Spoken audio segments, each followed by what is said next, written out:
presidente ante una decisión que tiene alto impacto en la figura de José Luis Espert y en La Libertad Avanza. Contanos de qué se trata, Agus.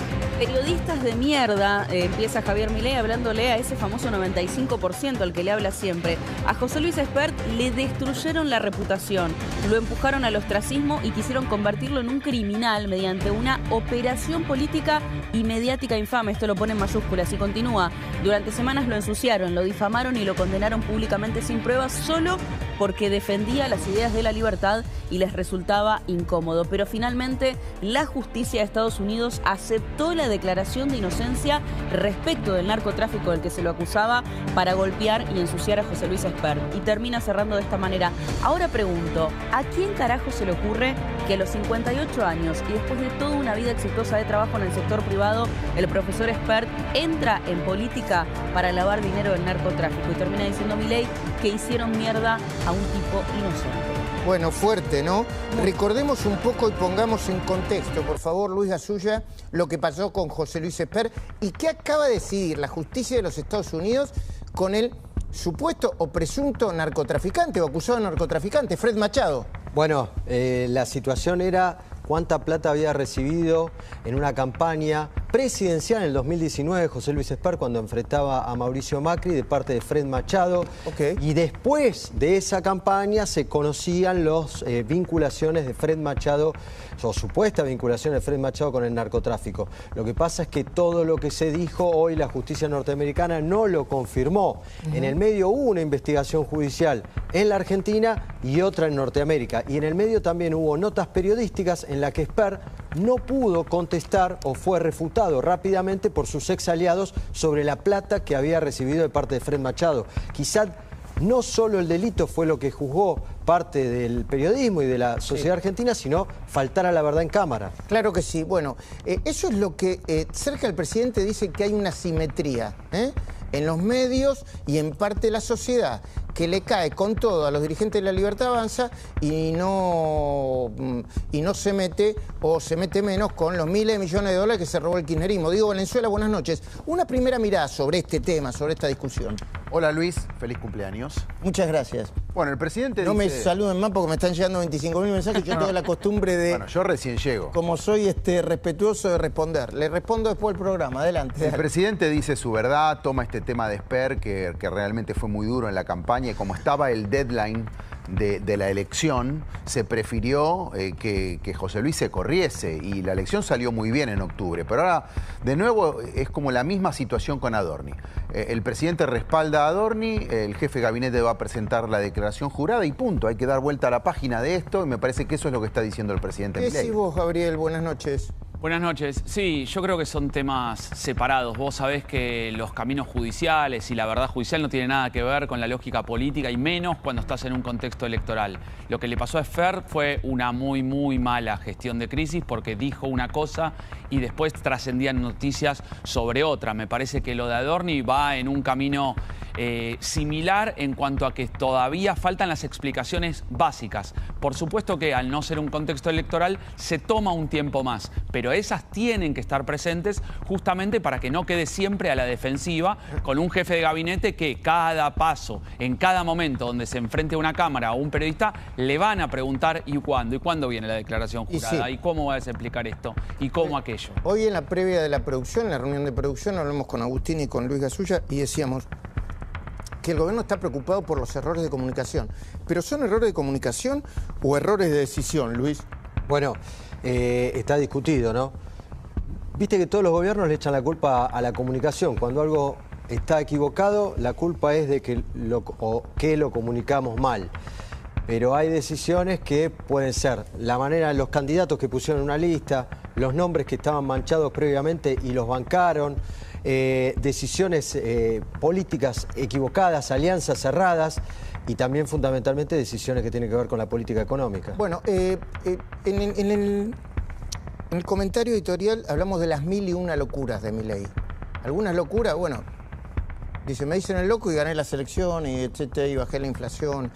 Y otro tipo de locura es la que le achaca, bueno, lo tengo que decir, lo subió, el expresidente Alberto Fernández. A ver, por favor. Yo creo que estamos en una situación muy complicada, muy complicada. Muy complicada porque creo que tenemos un presidente que no está en su condición psiquiátrica adecuada para poder asumir las responsabilidades que tiene que asumir como presidente. En cualquier lugar del mundo, viendo las cosas que ha hecho el presidente Milei y que hace el presidente Milei, ya hubieran ordenado un estudio psiquiátrico sobre su persona. Ese señor está mal, ese señor está enfermo. Y si nosotros no lo entendemos así, estamos en un problema claramente.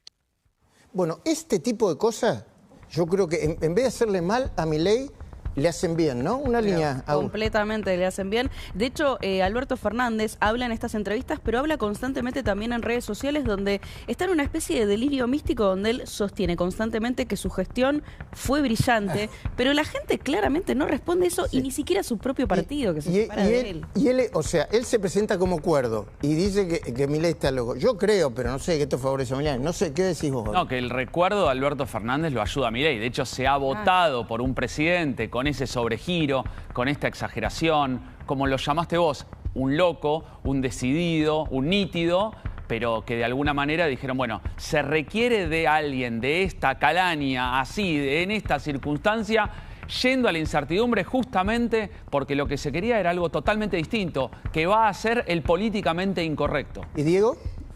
Bueno, yo creo que eso que muchos llaman locura es lo que permite que Milei haga cosas que no se esperan que va a hacer o que logre transformar realidades que parecían imposibles. O que sea, se anime, encare, ¿no? La idea de que encare se anime con audacia el desafío permanente al statu quo, ¿no? Yo creo que más bien es transgresión, es audacia. Y no voy a comparar, de ninguna manera no estoy comparando a Milei con Sarmiento. Pero yo que lo leí en profundidad, a Sarmiento también le decían el loco. Porque era muy polémico, porque iba al frente, porque decía lo que nadie decía. Así que me parece que es un estilo el que tiene el Y presidente. ni hablar en términos económicos, ¿no? Volviendo a esa idea de Alberto Justamente. diciendo, ¿no? Pero yo decía, Acá todos los cuerdos y todos los moderados son los que mantienen el statu quo y no cambian nada. no, yo le decía, le quería consultar a Federico, que ni hablar en términos económicos, sobre todo, yo no digo para elogiar a Milei, pero con lo que dejó Alberto Fernández a lo que está haciendo ahora Milei, como el día y la noche, ¿no, Federico? A ver, Alberto Fernández fue un gobierno, digamos, que fracasó totalmente en términos económicos, morales, con indicadores de pobreza que dejó, que eran altísimos, 54% de pobreza general, 60% entre los chicos. Algunos dicen que fue el peor gobierno de la historia reciente de la Argentina, por lo menos. Yo creo que sí, un gobierno que rechazó vacunas por cuestiones ideológicas y posibles negociados que implicaron la muerte de miles de personas. Pero lo que dejaron en diciembre del 2023 era una bomba económica, un banco central con reservas negativas por 11.000 millones de dólares, casi 4 bases monetarias de pasivos remunerados de corto plazo, que era una hiperinflación en puerta, deudas por importaciones por más de 40.000 millones de dólares.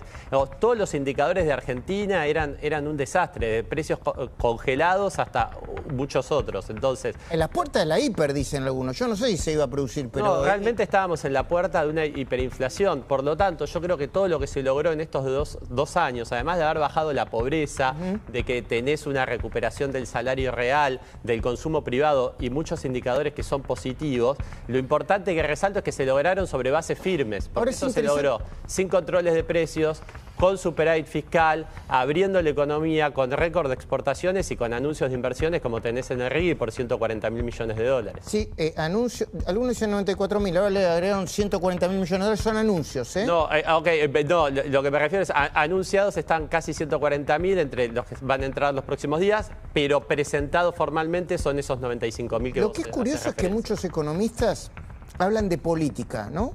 No está mal, yo no digo que los economistas tienen que hablar de economía y los políticos políticos, no, que cada uno hable de lo que quiera, ¿no? Gabriel, somos libres. Pero vos fíjate, Melconian, que cada vez que analiza la economía empieza a hablar de política y definió al gobierno de Milei como un gobierno de transición, ¿no? Este es un gobierno de transición y este presidente llegó por el agotamiento de todo lo otro. Ya está dicho eso, trillado. Y patea el hormiguero. Yo creo que no sabe cómo seguir. Tienen una aspiración, que es inflación y nivel de actividad. Tienen una bandera, que es el fisco. Tienen una incógnita, que es el tipo de cambio real. Y el resto le importa un carajo, en términos de gabinete, autocastramiento, autoritarismo, es todo raro. ¿Es un gobierno de transición que no sabe cómo seguir, Gabriel? Fuerte, ¿no? No lo había escuchado. Es fuerte. Lo que pasa es que yo creo que hay cierta, como de alguna manera, confusión en todo el entorno político, sobre todo de los aliados, ¿no? Que decir, bueno, llegó acá este gobierno nuevo, sin cuadros políticos, sin capacidad legislativa, por lo tanto va a necesitar... Como lo dijo Macri en algún momento. Claro, el armado de una especie... Su hermana y unos cuantos tuiteros, ¿no? Claro, pero con solo eso, y con tan solo eso te diría, bueno, pudieron de alguna manera, sobre todo en el 2024, manejar la agenda pública en Argentina. Entonces, yo creo que desde el círculo político, como se llama el círculo rojo, pensaron de que iba a haber alguna especie de acuerdo, de sintonía con los amarillos, con algunos rojos, se imaginaban una especie de Juntos por el Cambio. Bueno, eso no sucedió. ¿No sabe cómo seguir el gobierno, sobre todo en materia económica, Federico? A ver, yo recién lo escuchaba a Melconian, que por ahora lo único que conocemos es mucho fideo con tucos y esas cosas, pero no hay medidas concretas. Nunca lo escuché a Melconian hablar de medidas concretas más allá de que hay que hacer un plan y el consenso. Y acá el norte del gobierno es muy claro. Digo, cuando Milei dice ser el país más libre del mundo, y eso te lo refleja en medidas como recortar el gasto público, bajar impuestos, abrir la economía, capitalizar de forma sistemática el Banco Central para honrar el compromiso con los tenedores de pesos y terminar con la estafa inflacionaria, vos tenés un norte muy claro. Y respecto a lo político, te lo conecto con algo, Luis. Hoy la geopolítica, estar alineados con Estados Unidos y con Occidente, es un motor de crecimiento, porque los 140.000 millones de dólares de inversiones que tenés para el RI, principalmente en sectores de minería, hidrocarburos, dependen en gran medida de que estamos dentro de las cadenas de suministros estratégicos de Occidente. Por lo tanto, la política y el alineamiento importan mucho. Primer informe de la noche. Esta es